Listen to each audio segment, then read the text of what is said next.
Thank God we got an IT guy here. Yeah, there we go. All right. All right. So good morning, everybody. Welcome to See Your Future Expo. Good morning. morning. Good morning. Our topic for today are career clusters, our business, marketing, accounting, and culinary arts. So we have 5 people here that are going to tell their stories and their careers. So let's go ahead. I'm just going to start at my top left and I'll call your name. And then if you would please give us your full name, the company or organization that you're with, and what your position title is. So let's start with Lauren. All right. Hi, everybody. I'm Lauren Marshall. I work with Mauser Packaging Solutions. We're actually a container manufacturer. So I work in the HR department, human resources, for our facility that's located here in Sturtevant, Wisconsin. I've been with Mauser for 4 years, and I really enjoy what I do. So I'm sure we'll go into more detail later. Yes, we will. Thank you, Lauren. Doug. Good morning, everyone. Doug Kennedy. I'm with Goodwill Industries of Southeastern Wisconsin and Metropolitan Chicago. So Goodwill, as you're probably familiar with the stores where we get the generous donations from people, and then we use that to train people and keep them working. But Goodwill also has industries that we support with the Naval Station down in Great Lakes, where we provide food service and laundry service. We do other things for Talent Bridge, and really the Goodwill mission is to try to give people a hand up to keep them working. My role is I'm a manager in our technology department, IT business partner. And what I do is I work with our technology team and also our business areas to bridge the gap between technology and business, capture requirements, take lessons learned, and bridge that back and forth. I've been with Goodwill for a little over a year. And prior to that, I was with Kohl's Department Stores for 20 years in the technology department. Thank you, Doug. Montre? Hey, good morning. So my name is Montre Moore. I am with the Southeastern Wisconsin Regional Planning Commission. Say that fast. Basically, I work in the public involvement and outreach. What the Planning Commission basically focuses on is land use, transportation, and environment in the Southeast Wisconsin region. I'm very happy to be here to talk to you today. Thank you very much. Mike? Hey, good morning. I'm also working at SewerPack now. I've been here for 28 years. I received my Bachelor of Arts degree from the School of Letters and Science at UW-Milwaukee, and with a major in geography. And like I said, I started my career here about 28 years ago. My job at SewerPack is to manage the collection, storage, and use of geographic information and management of the software that allows us to use and analyze that data. And Tom? Hey, good morning, everybody. My name is Tom Bueller. I'm with Butterbuds Inc. And I'm a co-owner of the company. Butterbuds makes food ingredients, and we sell those ingredients to food manufacturers. So when you go into the supermarket, you could find Butterbuds, our product, in just about every product in the supermarket except the laundry detergent and the produce aisle. So it's a real interesting business. We actually export these products all over the world, and it's a lot of fun. Well, thank you all for being here today. We really appreciate your time with us today. And we're looking forward to a robust discussion here for our freshmen to learn and see what's available out there in terms of careers, and also the things that are in our backyard in the wonderful Racine community that we are all from.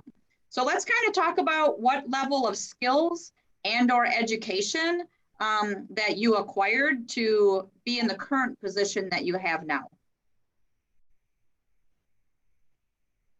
We starting with me again? Sure, why not? All right.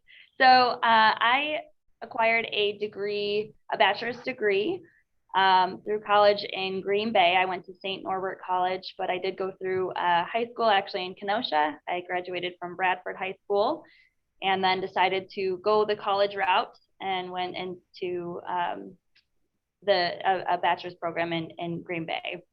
When I first started there, I was undecided. I had no idea what I wanted to do. And all throughout high school, I took, all of the elective classes that you typically take, and trying to figure out what I wanted. But after high school, I said, okay, well, let's just go to college. And I started the first 2 years, I was still undecided. After that, I ended up taking a couple business classes, a couple communications classes, and I'm like, well, business is pretty broad. You can kind of go a lot of different directions with business. So that's what I decided on.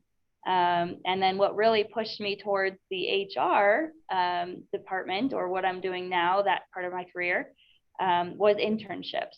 So throughout college, I got an internship working in an HR department for a manufacturing company in Green Bay. And that's really what launched me into my career now. And we know how important those internships are. We offer the same thing to our juniors and our seniors. So our freshmen that are listening, how invaluable that experience is as an internship. So we all hope that our students are listening to what you're saying and apply for those internships and youth apprenticeships, even in high school, to gain those experiences. Thank you, Lauren. Yeah. Yep. Who would like to go next? Skills and education. I'll go. So we'll keep the same sequence. So, so my education, I've got a degree in mathematics. So I got a bachelor's degree in mathematics, applied mathematics, which is really centered on three things. One is core mathematics, one is on statistics, and then the other is on computer science. So those three bundled together. When I was studying in school, I was actually thinking of being an actuary. And those are the people that work with companies, insurance companies, other various companies all together. And they kind of help to set, they look at trends and certain things. But I actually got into computer programming, and I really enjoyed the programming part of it. Nowadays, they call computer programmers software engineers, a different name for the same thing. So it really is was a great way to learn in the programming area. But I think the thing that sticks out from my education that I use probably every day is the courses I took, like in English and communication, because every day we're talking with people. And in technology, it's really important to understand what you're developing, what you're delivering for people, what you're pulling together. And that really requires good communication skills, written skills, being able to listen to people. So again, the things that I use the most from my education probably is that communication stuff, because I use it every day and really communicate with people. I second that for sure. And in terms of that communication skill, both digitally and in person?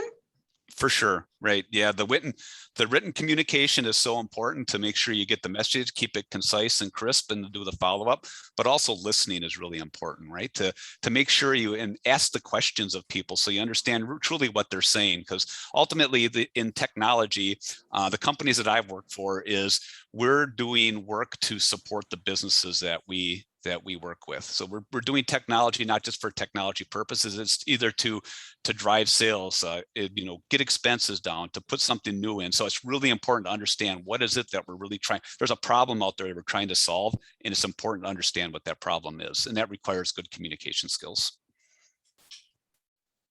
Excellent. Montre. Hey, so I have a very blended post-education career. I started off at Carroll College at the time. It's Carroll University now. I think they added a few $1,000 to make that happen. But Carroll College, where I studied business administration, pre-law, and psychology. I didn't know exactly what I wanted to do, but I knew I had to lay a foundation. In the time at Carroll, I got introduced to nonprofit organizations, which completely turned my world upside down. And I just grew a great love for my community. And that kind of led to the different education that I thought I would need to take back to my community at that time. So I've done a host of leadership trainings at UWM, leadership trainings at UW-Madison in conjunction to my time at Carroll. I've also spent a lot of time on the grounds in small communities and local organizations, understanding what different things and tools they may need of me. I've kind of been a chameleon in that space, trying to fill a role where my best skill sets were needed. So accounting services, I've taken classes in that. I've taken classes in professional speaking, professional development, just to be as well-rounded as I possibly could, to always be available for whatever opportunity was in front of me. And honestly, it has created tremendous opportunities for me, one after another, just being able to fill a skill set. So if anything, I'm an example of a life learner. I'm constantly trying to be better in the space that I'm working in. Currently with the Southeastern Wisconsin Regional Planning Commission, I am entertaining the idea of going after an urban planning degree, again, to better understand my community and better understand the relationships that we have within our communities and how to make them work and how to make that most inclusive, not only for my community, but for all communities. Because once you really understand the background of things, it gives you a greater perspective of what you need and what you want to do. So sometimes you may just not know. You may just really need to dive into what your life's passion is. I learned my life passion was helping people and working in my community. I had no idea whatsoever that was it. And it was college that even opened that perspective for me. So again, it's just about consistently being open and being willing to follow your best pace. That's a great story. Again, just starting a trend here, right? A theme that we are seeing in terms of not giving up, right? Keeping that open mind to see what's available out there and the great communication and collaboration that's needed around all of that to keep moving. Mike, how did that fall in line with you for your story? You are on mute, Mike. Sorry. Yeah, similar to what Lauren was saying, I really didn't have a direction after I left high school. In fact, I took a year off to try and find a job and see what was out there. And I ended up working at a grocery store with some really good people. Many of them were college students, and they started taking me to the university for activities and things like that. And so I really started getting interested in looking into going to college. So after, excuse me, after a year, I enrolled at UW Milwaukee, and I had no idea what I was going to major in.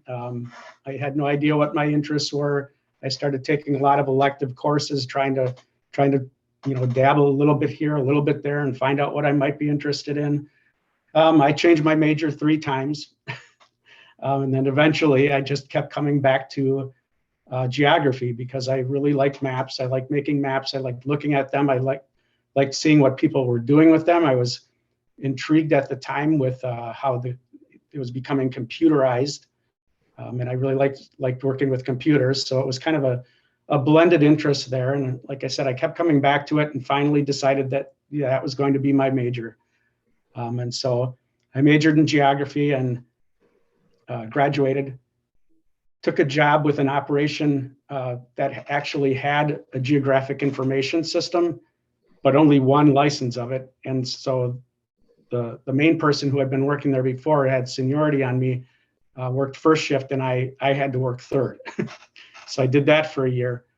But with that experience and with that on-the-job experience, I was able to apply and get a job here at SYF because they were using the exact same software that I was trained on in my first job. So another story of persistence and keep at it.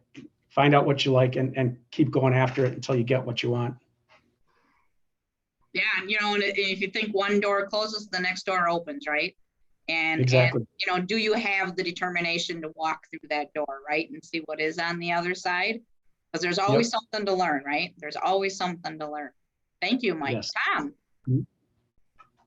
Well, I got a master's degree in agricultural economics, which is a good thing to know for being in the food business. And that's a very quantitative area, a lot of statistics. I actually made it through calculus somehow. And so that was really good. It's good to know, like, to be able to look at numbers and be comfortable with that.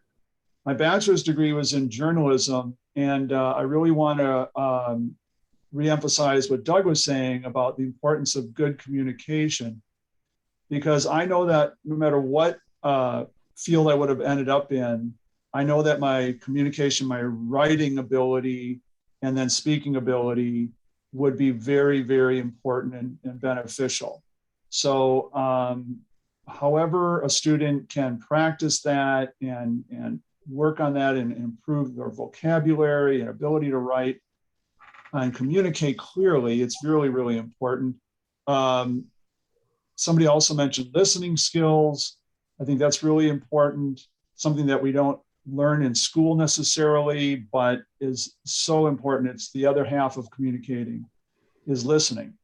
And then I would also emphasize critical thinking or problem solving, to be able to look at a problem, not get freaked out about it, just let it kind of consider all the different angles and how the pieces fit together, and whatever training you can get to help your critical thinking and problem solving skills would be very beneficial. All of those wonderful 21st century skills, right, that we keep coming back to. Collaboration, communication, creativity, critical thinking, problem solving. Again, just such skills that are at a high level, but all of those things that are learned through all of the different things that you guys have encountered throughout your life, whether it be working economic problems or math problems or writing skills, or that's how all of those things become better, right? Is by the constant practicing of those pieces, and hopefully then that builds on that foundation, which certainly all of you have spoke to. So in terms of that, then in the current position that you're in, what is it about your job that you love? Where do you find the passion for the work that you do today? I'll go first again, I guess. So again, I said that I work in human resources, and for those of you that might not know what that even means, I work in the department that does a lot of the hiring and recruiting for the company. I deal a lot with employee relations on the floor. So if an employee here has a question or a problem or a concern, they can come to me and work through those problems together. I also do a lot with training and development of employees. You know, if an employee starts out in an entry-level position, where do they want to end up in the future? You know, what do they see themselves doing 10 years from now, 5 years from now, or even 3 years from now, right? And how do we get them there? What kind of training do they need? How do we grow them with the company? So that's what I do. And I love that. I love getting people excited about their future with the company, you know, getting them in and setting their career path and seeing them grow, seeing them learn new things, and just becoming a better employee, not only for the company, but for themselves. So that's what I love. My other passion is recruiting and hiring. I love getting new employees in the door and talking about all of the great things that we have here at Mauser, and just getting people excited to be a part of the company. That's what I love. So growing your team, helping people and growing your team. That's awesome. I'll just go next. So really two things about my job and my career that I love. So number one is technology. It's always changing. So there's always an opportunity to delve into something new, and it changes really fast. And there's just new things that pop up, and you get an opportunity, you know, to understand and to drill in and to learn this new stuff, which is really exciting. And then the second thing that, you know, Tom kind of hit on this earlier, is problem solving. It's the fact that typically the technology team is going to get tapped on the shoulder when there's a problem that needs to be solved. And a problem can be a good thing too. It can be an opportunity to grow a business. It can be an opportunity for something, but those problems come in, and then use that thinking to work through it. And how can we take technology and business processes and really drive a solution? And sometimes you fail when you do that, and you get back up and you try again. So we like to say you try to fail fast. You try something, and if you hit a wall, well, you know what, you back up and you try it again, and you keep taking an iterative approach to really solving that problem. So that, again, that's every day that stuff happens, and it really makes for an exciting day, and the days go by really fast. Perseverance again, once again, perseverance. Keep going. Who's next? What do you love about your current role? Where do you find the passion? I'll go. So I started off wanting to be an architect. It was like my life's desire. I love buildings and how spaces come together and skyscrapers. I just grew up as a kid, just loving to look up.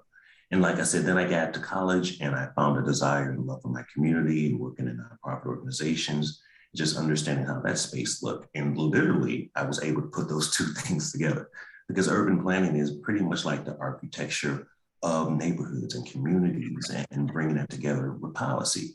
So now I love that I get to see and understand the different plans that are in motion, and the opportunity to take that information back to my community to better educate them and make sure they are involved in those plans, not just subsidiaries of those plans. So again, it's an opportunity to just engage on a different level of what you desire and what you want to see in your life, And if you keep digging and going hard, you just may actually find what you're looking for. Because again, all those things that I desired, that I thought that I really wanted to do in architecture, I could never do because I never had the math skills.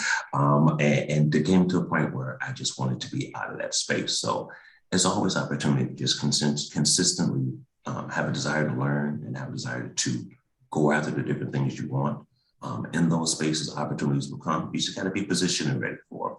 So again, learning is a life thing. It's nothing that you can just kind of do. I always thought like, okay, I'm going to get through school and I'm done. Now I'm never going to go back to school again. And that's just not the case.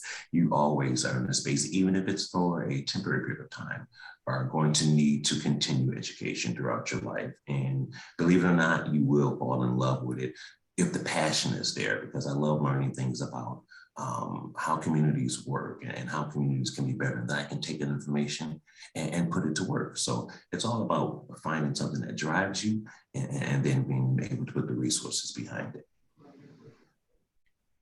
And I love the concept that being the life learner and all of the skills and the education, that you currently need in your positions and that you're going to continue to use.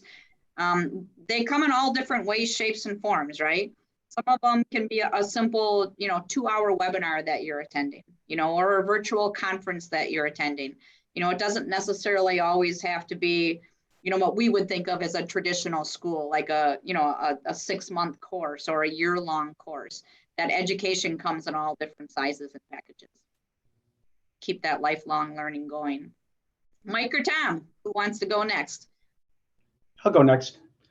What I love about my job and my career is that it's always changing.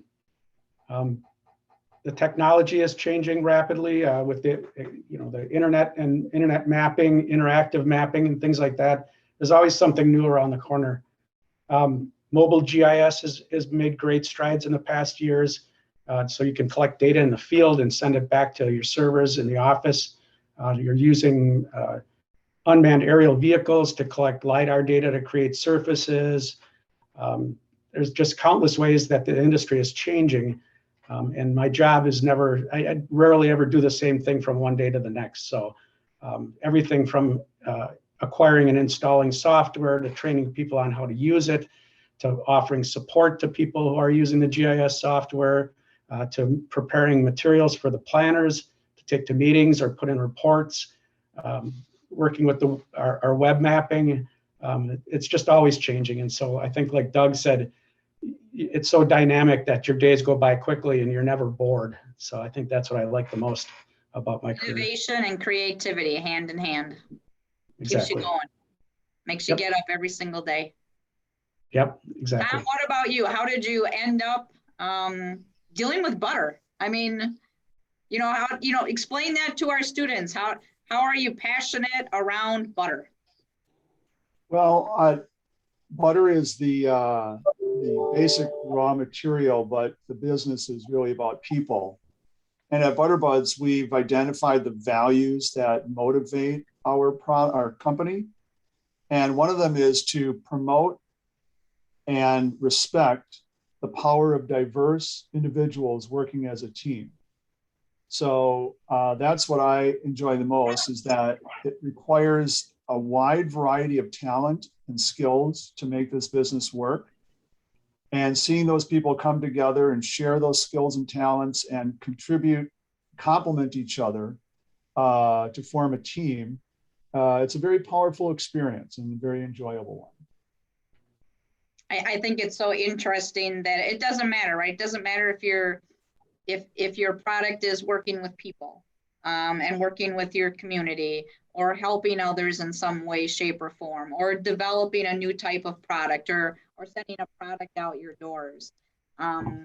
You're all saying the same thing, right? It's all about relationships. It's people that you're working with, the talent that you're working with, supporting each other, and taking all of those skills that are at that table. And everybody has somebody to offer, and everything. Everybody has some type of a strength, and you figure it out as a team, right?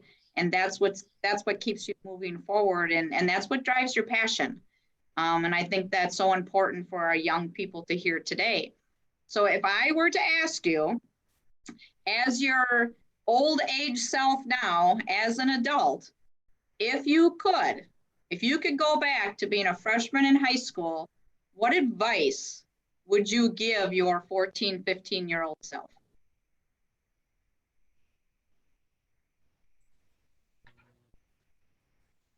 I'll go first again. This is kind of a tough one because I really enjoy how my career has taken me and where I ended up. So it's not that I would really want to change anything because I really, really enjoy what I do and how I got here.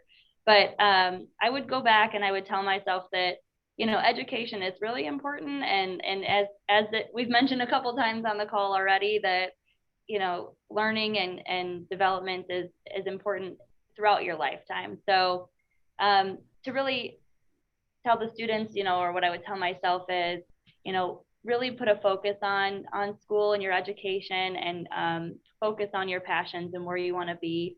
And, like I said, when I went to college, I was undecided, but if I hadn't paid attention to the internship opportunities that came across, or like I said, I didn't mention this. I joined a group on campus that was about HR, involvement and about business. If I hadn't paid attention to those things or joined those things, I would have never found the career path that I'm in now.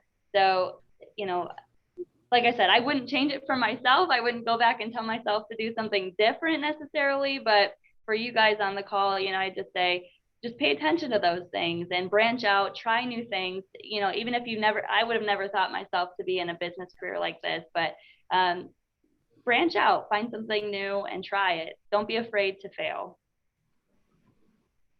Very wise. Doug? Yeah, so very similar. So I grew up in a small paper mill town in central Wisconsin. And basically it was kind of a rite of passage. My father worked at the paper mill, my brother worked at the paper mill, my grandfather worked. So it's like, well, I'm gonna probably go work in the paper mill, right? And then someone mentioned that, hey, you like math, you like doing that kind of stuff. So my thing is, don't be afraid to step out of your comfort zone. If again, no one in my family ever went on to college to try to pursue more education, because it was an okay living working at the paper mill, but it was uncomfortable to pursue, but it was really beneficial. So don't be afraid to step out of that comfort zone. And if you see something that you like or you got a passion for, ask. Like folks here, reach out to them and get to a feel for what drove them to do things, because who knows, it's going to be that flare, that tick that makes you go. But you want to find something that you really have a passion for, because you're going to be doing it for a lot of years. And if you can do something for a lot of years that you really enjoy, it makes it so much more enjoyable, and it really is very rewarding. So don't be afraid to try things and that maybe are uncomfortable, or ask those questions, because you never know, you might find your true passion. Explore. Montre? I would tell myself, if the sky is the limit, you're thinking too small. I really have to home in on that. You just have to go and not be complacent, and not allow fear, which is false events appearing real, to interfere what's inside of you, what's going to drive your passion. I think I kind of stifled myself a little bit, just being afraid of big moments and not understanding that it's just a no, and there's nothing behind that. No boogeyman is going to come out and destroy you if you get a no, but that sometimes stops us in our best space. So yeah, you cannot be afraid, because that's nothing more than you're fighting against yourself. And there's always good when you fight through fear. Even if nothing more, there's a lesson learned, and you get great experience from it. And you fail, so what? You're going to fail over and over and over again if you're trying to do something great. And so I don't think that's really, talked about enough, the failure that you go through in life, because it's a part of it. So you can't be afraid of it, but you have to go through it, and you have to learn something from it, and you have to be better for it. When I got that together, things kind of really took off from there. I think that's another great piece of advice, right? Continue to try, continue to reach out, continue to face your fears, and fail forward. As I agree with you, we all face little failures every single day, right? and somehow we manage to survive, and we keep pushing forward. So great piece of advice. Mike? That's great advice from all of you. I think my contribution would be to suggest that don't think in the short term on things.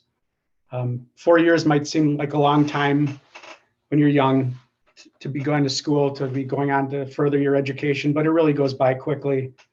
I guess if I had to go back and do it again, I probably would have stayed in school and gone for my master's degree, knowing how quickly it goes. One small regret of mine, but you tend to think in the short term when you're younger, and you think, well, that's a long time from now. It's going to take a lot of work, but it goes really quick. So don't be afraid to pursue. If your goal involves going to school and furthering your education, don't let that stop you. I think that's great advice too, whether you're moving on for a 1-year certification, a 2-year associate's degree, a 4-year bachelor degree, and on. It's one day at a time, and you get there, and education always pays off in the end. So I think that's a great piece of advice. Tom? Well, I'm going to echo pretty much what the other panelists have said. And basically that is to encourage you all to stretch yourselves beyond your comfort zone. And if that means going into the school play, going to the school play, if that means joining a bird watching club, if that means joining some club that, is not like super comfortable and all your friends are in, but you kind of want to check it out. Stretching yourself is a great experience because you will develop new things, you'll discover things about yourself, and you will make yourself a more well-rounded person. And that's what the world needs. We need people that can help fit all the different pieces together.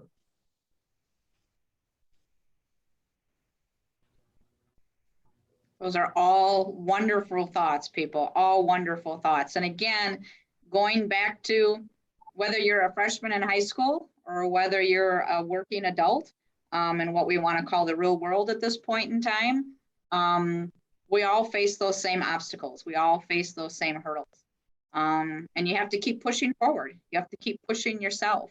And you have to look as to what you need to push that forward and to get through it, and rely on each other by building those relationships, by having communication, by collaborating together, by not being afraid of innovation, right? And learning new things. And what's some great advice and some great stories that you've been able to share with our freshmen. We thank you all wholeheartedly for taking part in our See Your Future Expo. And we'll sign off there. And if any of our students would like to get in contact with any of you individually, because maybe they're feeling a pull to some things that you said, we would be sure to help with that communication piece also. So thank you all very much. Thank you. And have yourself a great day. Bye. You too. Nice talking to you.